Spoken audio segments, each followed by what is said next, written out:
Shalom, selamat pagi semuanya. Bersyukur, berterima kasih pada Tuhan. Kalau pagi hari ini kita boleh bangun lagi dengan yang diberkati, dengan kekuatan kesehatan yang baru yang datang daripada Tuhan. Bersyukur kita ada dalam pemeliharaan Tuhan. Dan kita boleh terus menikmati penjagaan, penyertaan, perlindungan Tuhan tengah-tengah situasi dunia hari-hari. Sebab sungguh Tuhanlah pengharapan kita, Tuhanlah perlindungan yang teguh bagi kita.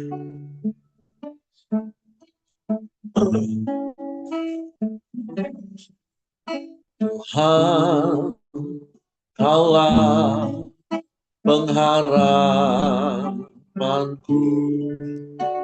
Ku percaya hanya kepadamu,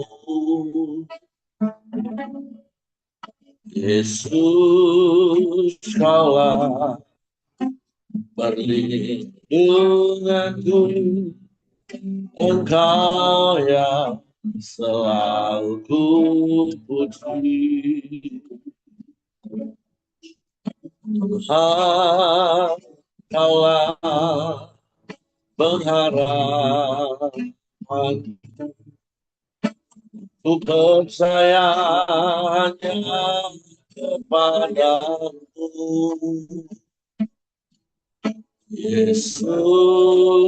Kaulah perlindunganku, Engkau yang selalu ku puji. Mulutku penuh dengan pujian kepadamu, ya Yesus Tuhan. Sepanjang hari ku beri penghormatan kepadamu, ya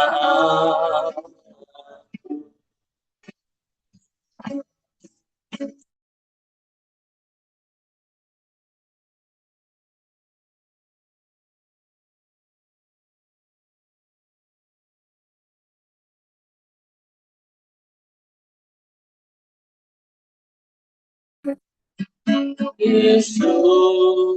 Kaulah perlindunganku, Engkau yang selalu puji. Mulutku penuh dengan pujian kepadamu, ya Yesus Tuhan. Sepanjang hari ku beri penghormatan kepadamu, ya aku. Mulutku penuh dengan pujian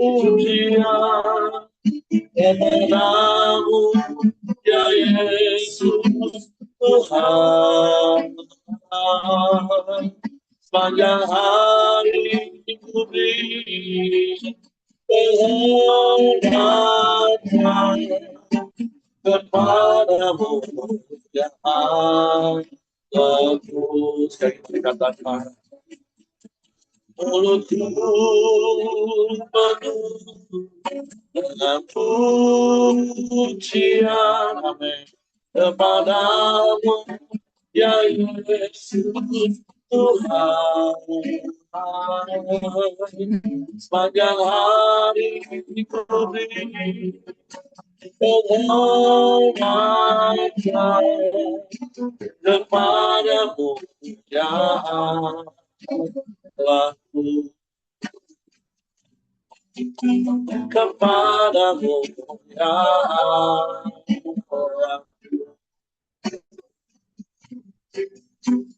kepada ya Allah.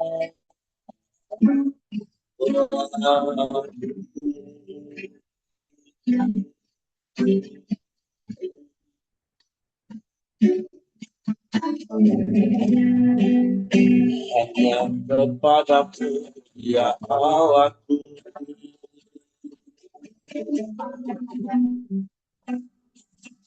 hadirkan pujian,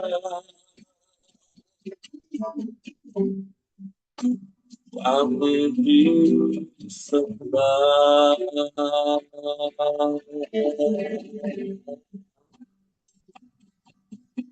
Kami beri hormat kepadamu, Tuhan.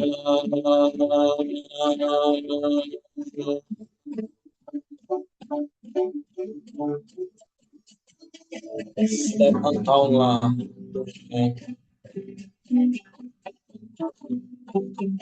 sebab Engkaulah Allah, sebab Engkau yang terjadi, Engkau yang berkuasa di bumi di surga, Engkau yang berdaulat atas semesta,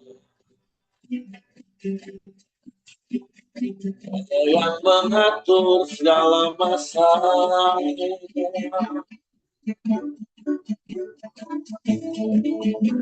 Engkau yang menetapkan segala sesuatu, Engkau yang mengendalikan segalanya. Sebab bukan terus tinggal di dalam Tuhan.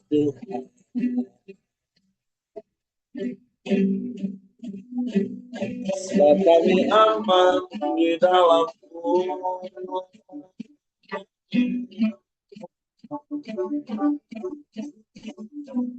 Kerajaan-Mu tak tergoncangkan oleh apapun. Kami bersyukur, kami bersyukur, kami puji,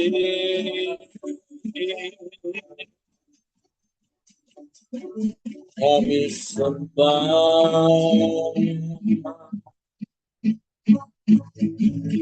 kami muliakan nama-Mu, Yesus. Haleluya,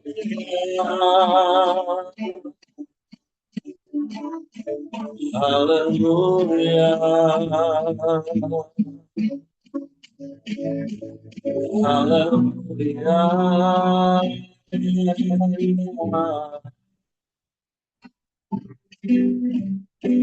Terpujilah nama-Mu, terpujilah nama-Mu, terpujilah nama-Mu, Yesus Tuhan.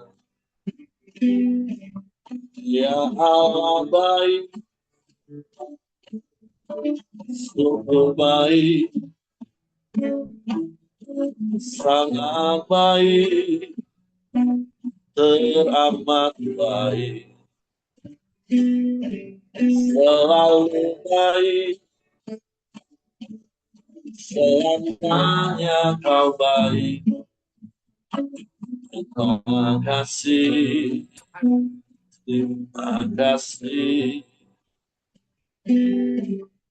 Kami bersyukur, terima kasih. Sebab Engkau pengharapan yang tidak pernah mengecewakan. Engkau Allah yang setia. Engkau tempat perlindungan yang teguh, tak tergoyahkan oleh apapun juga. Sebab Engkau Allah yang maha kuasa di bumi di surga. Terima kasih, terima kasih. Engkau jawaban yang tak pernah salah. Sebab Engkaulah kebenaran yang sejati. Kami bersyukur punya Allah yang seperti, punya Bapa yang seperti-Mu. Kami bersyukur, kami bersyukur. Terima kasih, terima kasih.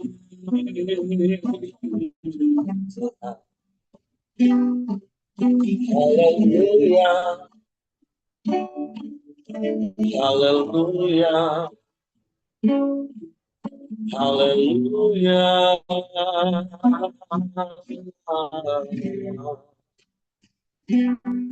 Terpujilah namamu, terpujilah namamu, Yesus Tuhan, Yesus Tuhan. Haleluya, haleluya. Ajaib, ajaib, ajaib Engkau. Mulialah namamu, mulialah namamu. Haleluya, haleluya, haleluya, haleluya. Hanya kepadamu kami percaya, hanya kepadamu kami mempercayakan seluruh hidup kami, keluarga kami, usaha kami. Di tengah-tengah keadaan, di tengah-tengah kegoncangan, kami mau terus percaya dan berharap hanya kepada sebab Engkau Tuhan pengharapan dan perlindungan yang teguh. Kota benteng kami, tubuh pertahanan kami, menara keselamatan, tempat perlindungan.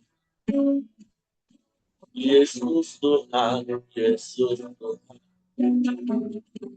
Pujilah namamu, pujilah namamu Tuhan. Sebab Engkaulah segalanya bagi kami.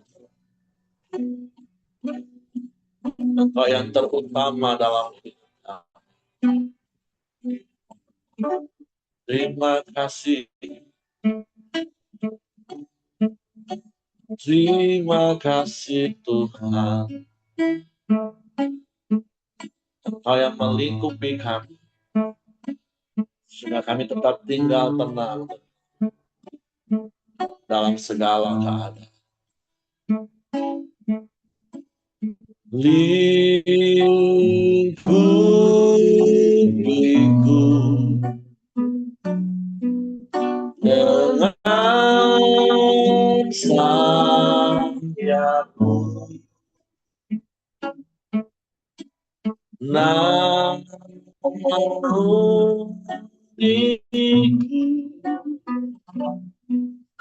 dengan kuasa-Mu di saat badai bergelora, ku akan terbang bersamamu.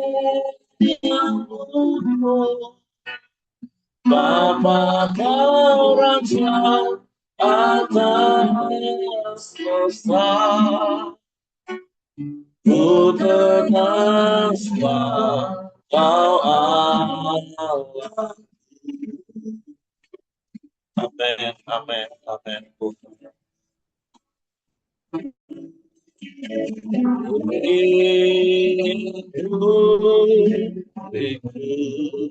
Ya,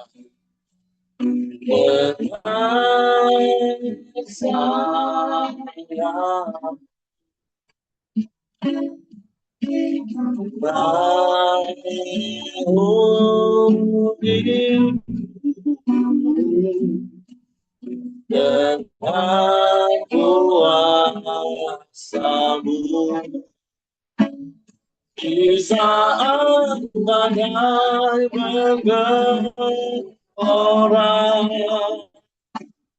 ku akan terbang bersamamu. Bapa Kau Raja atas dosa, ku tegaskan Kau Allahku, ku tegaskan Kau Allahku.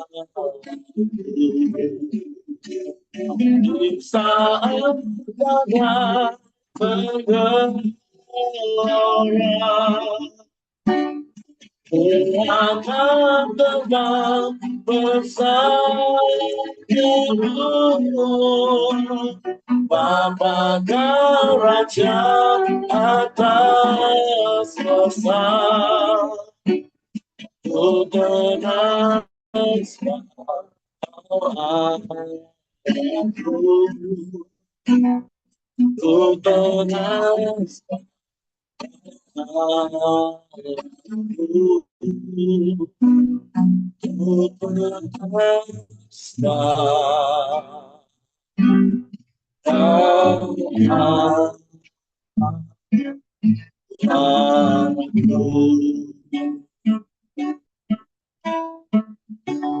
Biarlah kami tetap tinggal tenang di dalam-Mu, sebab Engkau Allah perlindungan yang teguh.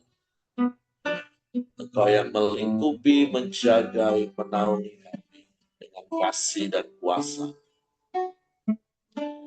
Dan kami percaya janji firman itu ya dan amin bagi kami. Sebab pagi hari ini, kami siapkan hati kami lagi hanya untuk firman. Roh Kudus, tolong kami untuk mengerti dan memahami firman.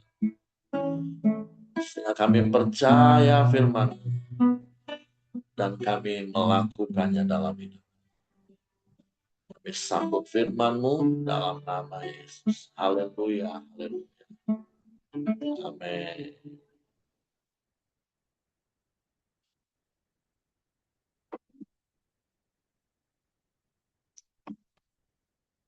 Oke, shalom, selamat pagi semuanya. Hari ini kita di 1 Petrus pasal yang ketiga. Saya akan bacakan bagi Bapak Ibu sekalian. Hidup bersama suami istri. Demikian juga kamu, hai istri-istri, tunduklah kepada suamimu, supaya jika ada di antara mereka yang tidak taat kepada firman, mereka juga tanpa perkataan dimenangkan oleh kelakuan istrinya. Jika mereka melihat bagaimana murni dan salehnya hidup istri mereka itu. Perhiasanmu janganlah secara lahiriah, yaitu dengan mengepang-epang rambut, memakai perhiasan emas, atau dengan mengenakan pakaian yang indah-indah. Tetapi perhiasanmu ialah manusia batinia yang tersembunyi dengan perhiasan yang tidak binasa, yang berasal dari roh yang lemah lembut dan tentram, dan yang sangat berharga di mata Allah. Sebab demikianlah caranya perempuan-perempuan kudus dahulu berdandan, yaitu perempuan-perempuan yang menaruh pengharapannya kepada Allah. Mereka tunduk kepada suaminya sama seperti Sarah taat kepada Abraham dan menamai dia tuannya. Dan kamu adalah anak-anaknya jika kamu berbuat baik dan tidak takut akan ancaman. Demikian juga kamu, hai suami-suami, hiduplah bijaksana dengan istrimu sebagai kaum yang lebih lemah. Hormatilah mereka sebagai teman pewaris dari kasih karunia, yaitu kehidupan, supaya doamu jangan terhalang. Nah, saya percaya perikop ini adalah satu perikop yang sudah sering kita dengar, dikupas, apalagi kalau di Pelita, khususnya ketika pemuritan pria, pemuritan wanita, di camp pria, camp wanita. Nah, tentu apa yang ditulis oleh Petrus di dalam suratnya yang pertama pada pasal 3 itu adalah hal yang sudah sering kita dengar, dan tentulah ayat-ayat ini tidak perlu ditafsir dengan tafsiran yang begitu rumit, karena ini hal-hal yang sangat sederhana, yang mudah dimengerti, mudah dipahami, tinggal dipraktekkan. Ya, kita tahu di antara murid-murid Yesus yang secara resmi, secara resmi itu dalam artian yang memang tercatat di Alkitab yang mempunyai istri, ya Petrus. Karena ada satu perikop, Yesus pernah menyembuhkan mertua Petrus. Jadi kan berarti Petrus punya ibu mertua, dan itu artinya Petrus punya istri. Nah, tapi kalau murid-murid yang lain kan tidak ada catatan resmi, tidak ada catatan yang pasti siapa-siapa yang beristri atau siapa-siapa yang single seperti Rasul Paulus. Nah, tetapi hari ini Petrus menulis tentang hidup sebagai suami istri. Nah, tentu ada hal-hal yang tentu hanya perlu kita review ulang, karena kalau kita baca dari ayat yang pertama sampai ayat yang kedua, ternyata, nah ini ternyata memang sejak dari dulu yang lebih banyak, yang lebih rohani itu memang ternyata wanita. Entahkah karena memang wanita itu menggunakan perasaan, sementara pria itu karena saking menggunakan logikanya, sampai untuk hal-hal rohani itu pria jauh lebih kesulitan untuk memahami, karena berkaitan tentang rohani, berkaitan tentang iman, itu kan memang seringkali bertolak belakang dengan yang namanya logika, yang notabene-nya yaitu yang paling utama di hidup pria. Oleh sebab itu, ya seperti apa yang disampaikan oleh Petrus, ketika kalau suami-suami yang tidak taat kepada firman, yang saya katakan ternyata bukan cuma zaman sekarang kita temukan banyak keluarga yang seperti ini. Makanya seringkali ada yang menjadi sebuah apa ya, bukan sindiran, tapi ya ungkapan realita. Gereja itu lebih banyaklah wanita atau para istrinya. Nanti kalau ada persekutuan-persekutuan, ya yang lebih rajin itu ya para wanita. Apalagi jam doa. Wanita sebagian besar, bahkan mayoritas, bahkan mungkin 99%. Pria cuma satu, Bapak Gembalanya biasanya. Kalau di gereja-gereja yang dulu saya banyak tahu ya. Nah, tapi tentu ada sebuah nasihat, walaupun saya percaya untuk pria-pria yang ada pagi hari ini di Koram Deo, bapak-bapak bukan pria yang tidak taat akan firman. Itu doa dan harapan saya. Yang pasti yang paling tahu itu ya Tuhan dan istri bapak-bapak. Apakah bapak-bapak termasuk pria yang taat akan firman sehingga mendatangkan damai sejahtera bagi istri, Tapi tentu yang pertama firman Tuhan menasehati para istri hari ini, kalaupun menurut para istri bahwa suamimu tuh masih masuk kategori pria yang tidak taat kepada firman, maka para istri harus mempunyai respon yang benar. Yaitu apa? Tetap tunduk kepada suami. Ini kan satu perintah Tuhan yang seringkali dipertanyakan oleh para istri yang kalau suaminya itu nggak taat pada firman Tuhan. Hah? Kami harus tetap tunduk, Pak. Dengan suami model begitu, Pak.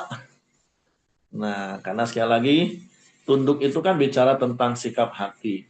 Bahkan kalau Bapak Ibu juga masih ingat tulisan surat Rasul Paulus kepada jemaat di Efesus, dalam pasal yang kelima ayat 22 sampai ayat 33, dan yang dikunci di ayat 33 katakan bagaimanapun juga. Nah, bagaimanapun juga itu kan berarti mau kondisinya seperti apa. Kalau kita selaraskan dulu dengan 1 Petrus ini, berarti kondisinya suaminya nggak taat. Ya tentulah kondisi yang dimaksud oleh Petrus suami tidak taat kepada firman Tuhan itu kan bisa diterjemahkan lebih luas lagi. Ya mungkin udah nggak suka ibadah, nggak berfungsi sebagai imam, nabi, dan raja, kerjaannya cuma nongkrong, bahkan mungkin melakukan hal-hal yang jauh lebih parah lagi, yang kalau zaman sekarang ya mungkin narkoba, judol, malas kerja. Nah, seringkali pertanyaan, dengan suami model begitu harus tetap tunduk, Pak.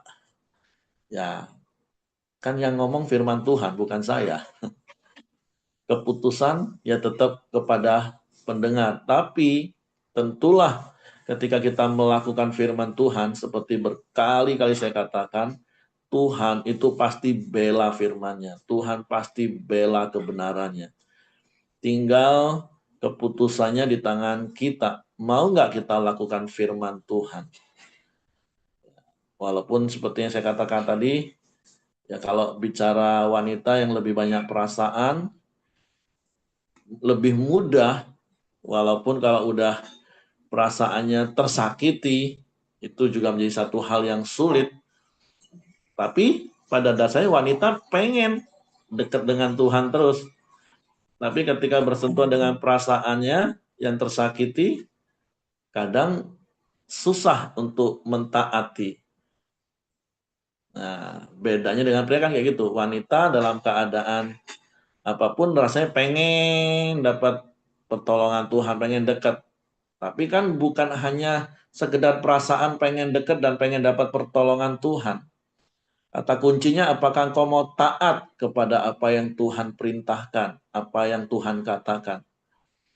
Ya, walaupun seperti di awal saya katakan mungkin tuh lebih baik sedikit wanita lebih dekat dengan Tuhan.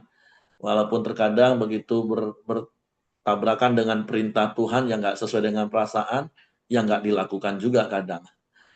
Bukan berarti terus ya sekalian lah Pak kalau gitu, mending pria. Secara logika, pakai logika ya memang nggak dekat dengan Tuhan. Kecuali pria itu kalau udah sampai patah, nabrak tembok, udah babak belur, uh, udah give up, barulah angkat tangan cari Tuhan. Tapi kembali kepada konteks di dalam perikop ini, ya inilah perintah Tuhan bagi para wanita. Tunduklah kepada suamimu. Nah tujuannya jelas Bapak Ibu. Tujuannya jelas. Walaupun prosesnya ada yang cepat, tapi juga bisa lama. Tujuannya jelas supaya dengan penundukan diri sang istri, maka suaminya itu dapat dimenangkan tanpa perkataan, tetapi oleh kelakuan. Karena ada begitu banyak kasus yang kami hadapi, seringkali para wanita, Pak, tolong doakanlah Pak, supaya suamiku bla bla bla bla bla bla bla. Iya, tapi kan nggak cukup cuman doa dalam hal ini. Kita doa supaya suaminya bertobat, mau pulang ke rumah, atau lebih suka di rumah, bukan lebih suka nongkrong. Tapi begitu suami di rumah, bukannya sikap penundukannya ditunjukkan dengan melayani, hormat, tapi diocehin, diomelin, diteriain, ya tambah nggak betah suami. Gimana doa dan perbuatan bisa selaras? Nanti bisa komplain, Tuhan aku ini sudah doa sungguh-sungguh, tapi suami nggak berubah. Ya gimana suami mau berubah Bapak Ibu? Doa dan kelakuan nggak selaras. Nah makanya hari ini hal yang pertama yang Tuhan ingatkan, ya tentu bagi para istri, tetap milikilah sikap tunduk bagaimanapun juga.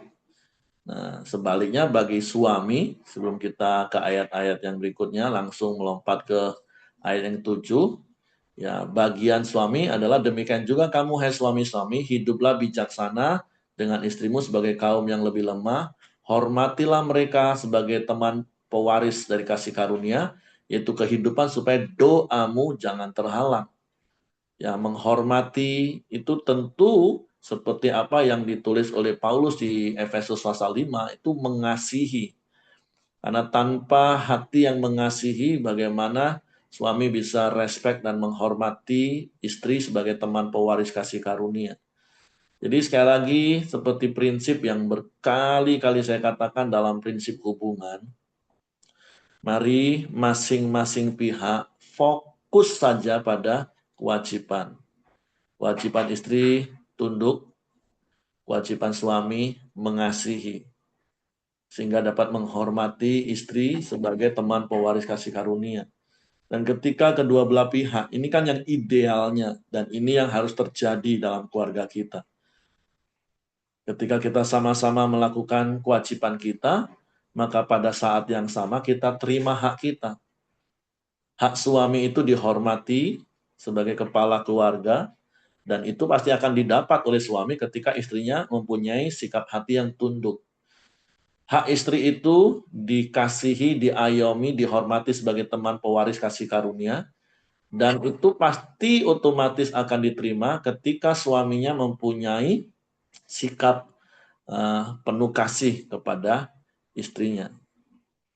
Ini idealnya, dan saya percaya Bapak Ibu sudah ada di posisi ideal seperti ini Bapak Ibu. Tapi kalaupun masih ada salah satu pihak yang tidak melakukan bagian, minimal kalau salah satu pihak melakukan bagiannya, itu juga sudah jauh lebih baik. Sama seperti sering yang saya gambarkan. Kalau ada orang yang pincang karena satu kaki nggak sehat, satu kaki masih sehat, ya minimal masih bisa berjalan walaupun tertatih-tatih. Berat harus menyeret yang satu. Daripada dua-duanya sama-sama nggak melakukan bagian, ya sudah, stuck, mandek, nggak ngapa-ngapain. Nah, jadi hari ini mari firman Tuhan ini mengingatkan kita kembali, mari para suami, para istri, fokus saja lakukan bagianmu. Jangan ada tuntutan. Karena sekali lagi kasih itu berkorban, bukan menuntut. Nah, tentu kalau di ayat-ayat lainnya, di ayat yang ketiga, empat, yaitu kan seperti apa yang Petrus gambarkan di zaman dulu ya. Ini bicara soal berpakaian ya. Kalau seperti yang pernah saya katakan, kalau kita nonton film-film kerajaan atau film-film tentang kehidupan masa-masa itu ya, yang memakai pakaian-pakaian yang apa ya, mewah, menor, dandanan menor dengan perhiasan itu ya biasanya maaf itu hanya pelacur-pelacur atau penari-penari yang ya penari-penari Timur Tengah lah, penari perut seperti itu. Tapi kalau perempuan-perempuan yang pada umumnya, apalagi seperti yang disampaikan di Petrus, ya mereka pakainya yang sederhana, tidak seperti para perempuan-perempuan Sunda. Walaupun tentu ya kalau untuk zaman sekarang, ya saya bukan orang yang bergerak di dunia fashion, tapi nasihatnya adalah para wanita gunakanlah pakaian-pakaian yang sopan. Itu saja pesannya. Baik dalam keseharian, apalagi di dalam pertemuan-pertemuan ibadah. Walaupun ada beberapa orang punya prinsip gini, loh Pak, Tuhan kan melihat hati, nggak melihat penampilan. Betul. Cuman seringkali saya juga nasihat begini, Tuhan sih lihat hati. Cuman saya ini di mimbar lihat dengan mata saya, bukan hati, tapi apa yang nampak di depan. Nah, kadang itu bisa mengganggu konsentrasi seperti itu. Jadi, mari ya para wanita berpakaianlah yang sopan. Ya mungkin kita tidak harus sampai seperti saudara tiri kita eh, memaksakan budaya pakaian Timur Tengah karena di sana padang gurun, sering terjadi badai pasir, memakai semua pakaian tertutup sampai hanya kelihatan matanya. Ya kita nggak sampai harus perlu memaksakan diri memakai budaya seperti itu. Tapi saya percaya ukuran tingkat kesopanan ya para wanita faham. Saya nggak perlu jelasin. Tapi kalau ada yang ngomong seperti yang saya katakan dari prinsip Tuhan kan lihat hati, iya. Tuhan lihat hati. Tapi yang di mimbar itu atau sebaliknya, kalau yang di mimbar itu wanita, kami pria di bawah itu nggak lihat hati, tapi lihat penampilan dan itu bisa mengganggu seperti itu. Jadi mari bicara soal pakaian ya untuk para wanita, gunakanlah busana-busana yang sopan. Ya, sekali lagi saya bukan orang fashion, saya tidak bisa memberi arahan yang lebih detail. Ibu-ibu yang jauh lebih paham. Oke, kita masuk kepada perikop yang kedua, kasih dan damai. Dan akhirnya, hendaklah kamu semua seia sekata, seperasaan, mengasihi saudara-saudara, penyayang dan rendah hati. Dan janganlah membalas kejahatan dengan kejahatan, atau caci maki dengan caci maki, tetapi sebaliknya, hendaklah kamu memberkati, karena untuk itulah kamu dipanggil, yaitu untuk memperoleh berkat. Sebab siapa yang mau mencintai hidup dan mau melihat hari-hari baik, ia harus menjaga lidahnya terhadap yang jahat, dan bibirnya terhadap ucapan-ucapan yang menipu. Ia harus menjauhi yang jahat dan melakukan yang baik. Ia harus mencari perdamaian dan berusaha mendapatkannya. Sebab mata Tuhan tertuju kepada orang-orang benar dan telinganya kepada permohonan mereka yang minta tolong. Tetapi wajah Tuhan menentang orang-orang yang berbuat jahat. Nah, tentu ini menjadi sebuah nasihat, bahkan peringatan bagi kita. Jangan membalas kejahatan dengan kejahatan. Kalau kita membalas kejahatan dengan kejahatan, ya artinya kita berbuat jahat.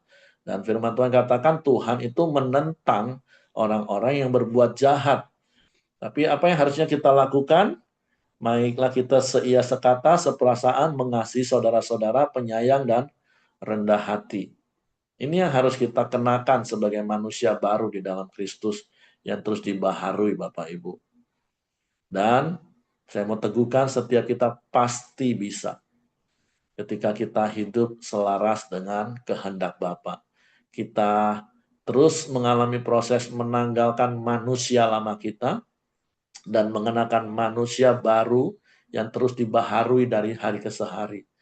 Ini bukan perkara yang sulit selama kita mati ego Bapak Ibu. Satu-satunya yang menghalangi kita melakukan apa yang firman Tuhan ajarkan itu ya ego. Dan berkali-kali saya harus sampaikan, bahkan di kelas SPK itu pasti di sesi pertama saya sampaikan. Ego itu tabiat dasar dari dosa. Dan itu sudah terbukti bahwa semua manusia itu kan memang dikandung dalam dosa, dilahirkan dalam kesalahan. Yang berkali-kali saya selalu kasih contoh, bayi-bayi waktu di timang itu nggak pernah diajarin untuk pelit, untuk egois, untuk nggak mau berbagi, nggak pernah diajarin. Tapi kita selalu lihat anak-anak yang bertumbuh umur 1-2 tahun, sudah mulai bisa berjalan, berinteraksi, maka mereka menjadi pribadi-pribadi yang egois. Ya karena itu tabiat dasar dari manusia berdosa itu egois. Dan sekali lagi satu-satunya yang membuat kita nggak bisa melakukan firman ya kalau kita masih memiliki tabiat dasar dosa egois itu. Tapi sekali lagi saya mau teguhkan kita bukan lagi orang berdosa karena kita sudah ditebus dengan darah yang mahal. Kita menjadi orang benar karena dibenarkan oleh Allah melalui karya salib. Maka tentulah ego itu sudah mati, udah nggak ada lagi dalam hidup kita. Sehingga ketika tidak ada lagi ego, yang ada adalah hati yang baru, hati yang lemah lembut, hati yang tunduk dan taat pada firman, maka melakukan semua perintah Tuhan itu adalah mudah. Karena didasari dengan kasih.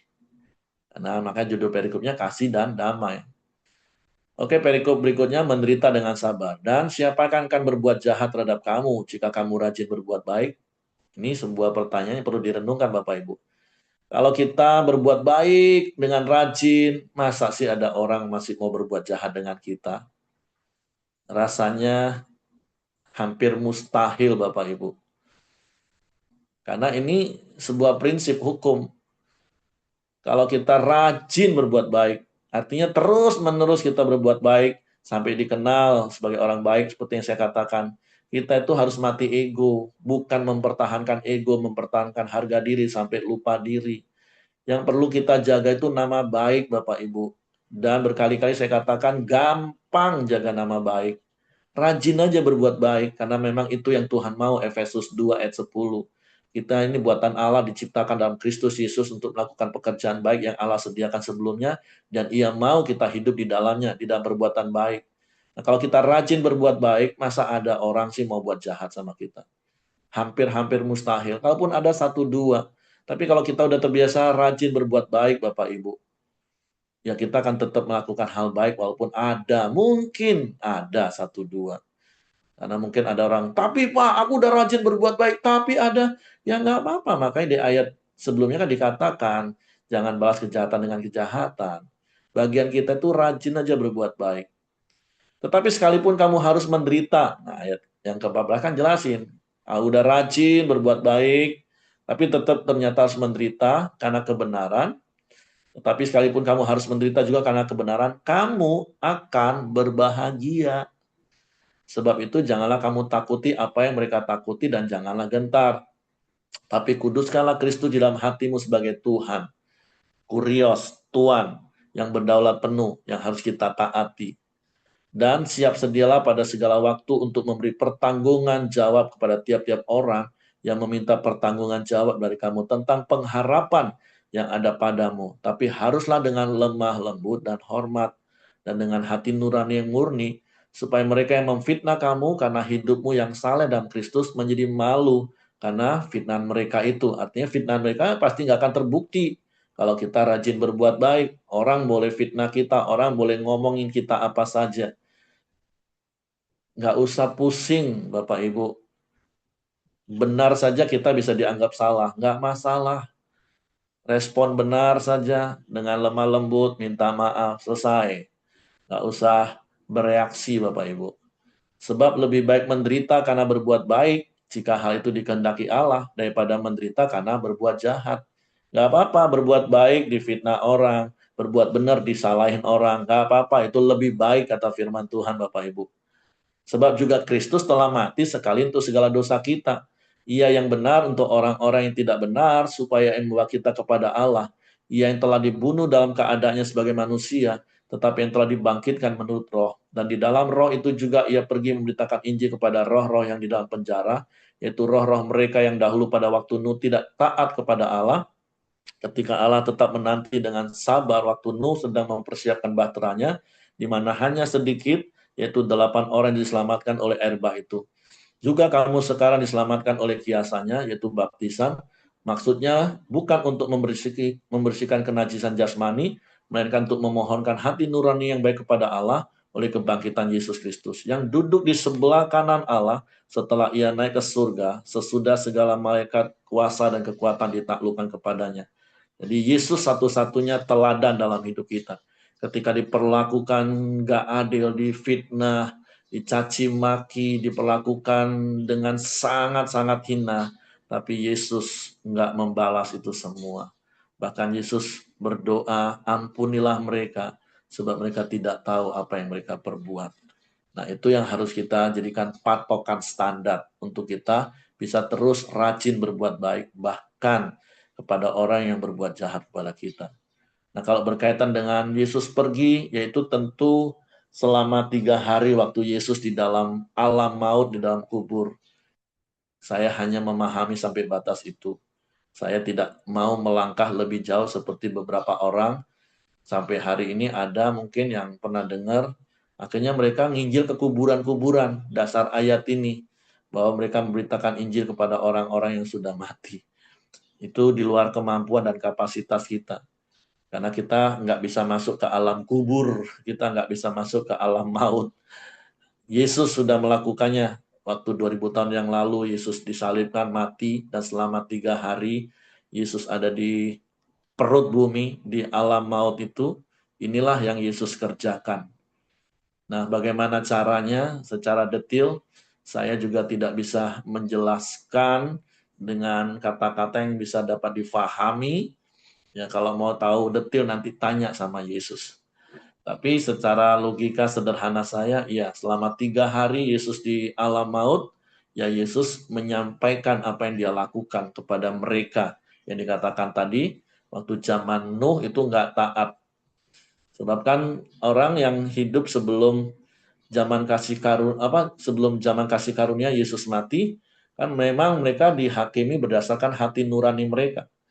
Tapi kan nggak fair rasanya kalau kok kita yang hidup setelah Yesus enak banget hanya dengan percaya Yesus, terima karya salib, terus menerima anugerah keselamatan. Nah, selama 3 hari di alam kubur, Yesus memberikan kesempatan yang sama. Nah, saya nggak tahu bentuknya seperti apa, Yesus KKR seperti itu kepada mereka semua, altar call, siapa yang percaya, yang itu yang saya katakan, saya tidak berani mengimajinasikannya. Tapi bagi saya, Allah fair dan Allah adil.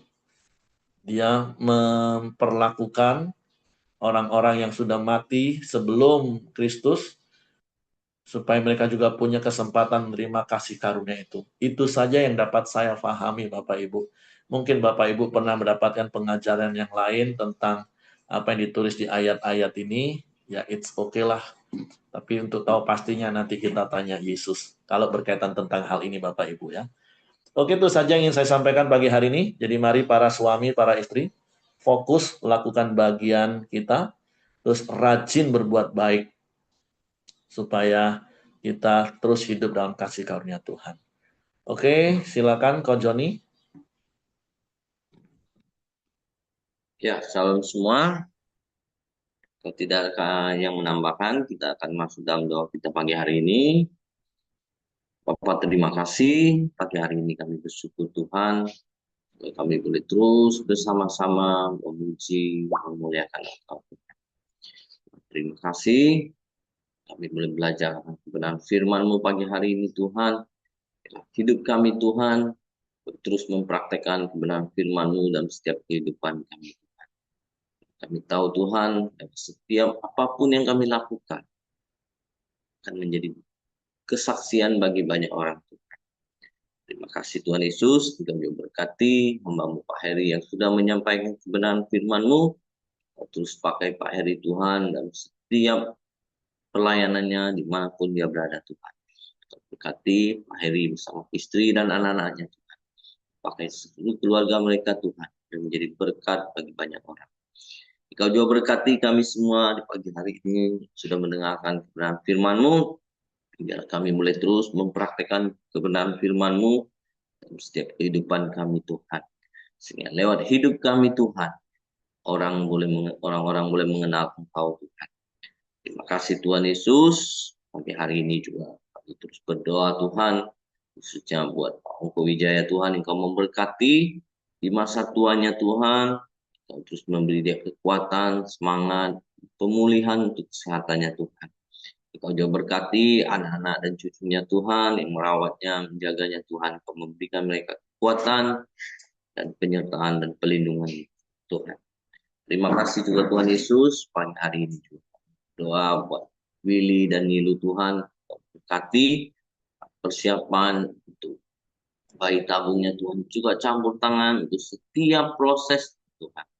Kau berikan hikmat pada dokter-dokter yang menanganinya Tuhan, setiap tindakan Tuhan. Kami percaya Kau akan memberkati kandungannya Tuhan. Terima kasih Tuhan Yesus. Pagi hari ini juga kami berdoa. Bangsa dan negara kami Indonesia, Tuhan berkati. Tuhan berikan keamanan dan kesejahteraan-Mu buat bangsa dan negara kami Indonesia. Tuhan berkati para pemimpin-pemimpin bangsa kami. Mulai dari presiden, para menteri dan stafnya. Gubernur, bupati, dan wali kota dan sejajaran. Taruhkan roh takut akan Engkau, sehingga mereka boleh memimpin bangsa kami dengan adil dan benar Tuhan. Terima kasih juga Tuhan Yesus, kami juga bersyukur buat hasil bumi dan hasil alam yang melimpah yang Kau sediakan buat negara kami. Semua boleh dikelola untuk kesejahteraan rakyat Indonesia. Terima kasih Tuhan Yesus, pagi hari ini kami serahkan setiap doa-doa kami dalam tangan. Mari kita masuk dalam doa Bapa kami. Bapa kami yang di surga, dikuduskanlah namamu, datanglah kerajaan-Mu, jadilah kehendak-Mu di bumi seperti di surga. Berikanlah kami pada hari ini makanan kami yang secukupnya, dan ampuni kami akan kesalahan kami, jadi kami juga mengampuni orang yang bersalah kepada kami. Dan janganlah membawa kami ke dalam pencobaan, tapi lepaskanlah kami daripada yang jahat. Karena Engkaulah yang punya kerajaan dan kuasa dan kemuliaan sampai selama-lamanya. Amin. Silakan Pak Eri. Kami serahkan hidup kami ke dalam tangan-Mu di sepanjang hari ini dalam seluruh aktivitas kami. Tutup bungkus kami kuasa darah Yesus, malaikat-malaikat tempat tinggal kami, menyertai keluar masuk kami sepanjang hari ini. Dan biarlah Tuhan berkati tangan kami dalam mengerjakan segala sesuatu, Tuhan buat berhasil. Dan Tuhan berkati. Terpujilah namamu, biarlah kasih karunia Bapa, damai sejahtera dari Yesus Kristus, serta pimpinan persekutuan Allah Roh Kudus menyertai kita sekalian mulai hari ini sampai Maranatha, ya Yesus datang kali yang kedua. Di dalam berkat nama Tuhan Yesus Kristus. Haleluya. Amin. Oke, semangat pagi. Selamat beraktivitas. Tuhan Yesus memberkati. Sampai ketemu besok, Bapak Ibu.